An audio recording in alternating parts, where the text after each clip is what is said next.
அனைவருக்கும் வணக்கம். இன்று மார்கழி திருவாதிரை நோன்பு எப்போது வருகிறது என்று இந்த பதிவில் காணலாம். இந்த ஆண்டு திருவாதிரை விரதம் ஜனவரி 13ஆம் தேதியன்று மார்கழி 29ஆம் தேதி திங்கட்கிழமை அன்று வருகிறது. திருவாதிரை நட்சத்திரம் ஜனவரி 12ஆம் தேதியன்று காலை 11:24 மணிக்கு தொடங்கி மறுநாள் ஜனவரி 13ஆம் தேதியன்று காலை 10:38 மணிக்கு முடிவடைகிறது.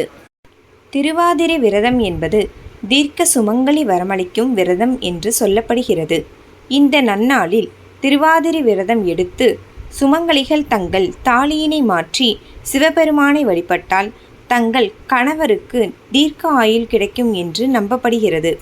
இந்த விரதத்தை மாங்கல்யம் நோன்பு என்றும் சொல்வார்கள். பெண்கள் மஞ்சளில் பிள்ளையார் செய்து அதற்கு அருகம்புல் வைத்து விபூதி, சந்தனம் மற்றும் குங்குமம் வைத்து விநாயகருக்கு முன் தாலி சரடு வைத்து சுமங்கலி பெண்கள் விநாயகரை வழிபடுவார்கள். இந்த விரதத்தை பூர்த்தி செய்ய 18 வகையான காய்கறிகளில் சமைத்து திருவாதிரை களி செய்து பச்சரிசியில் அடை செய்தும் விநாயகருக்கு படையலிட்டு வழிபடுவார்கள். பின் சுமங்கலி பெண்கள் நிலவு தரிசனம் செய்வார்கள். பின் தாலிக்கயிறை மாற்றிக்கொள்வார்கள்.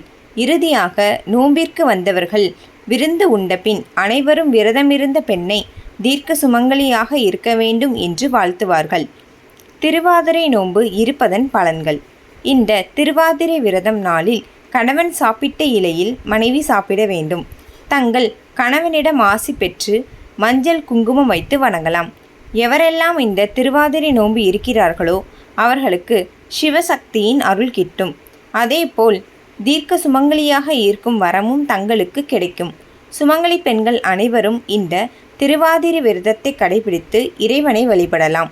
இந்த நோன்பு நாளில் திருவாதிரை களி படைத்து சாப்பிடலாம். ஆருத்ரா தரிசனம் பார்க்க சிவ ஆலயம் செல்லலாம். அனைவருக்கும் நன்றி.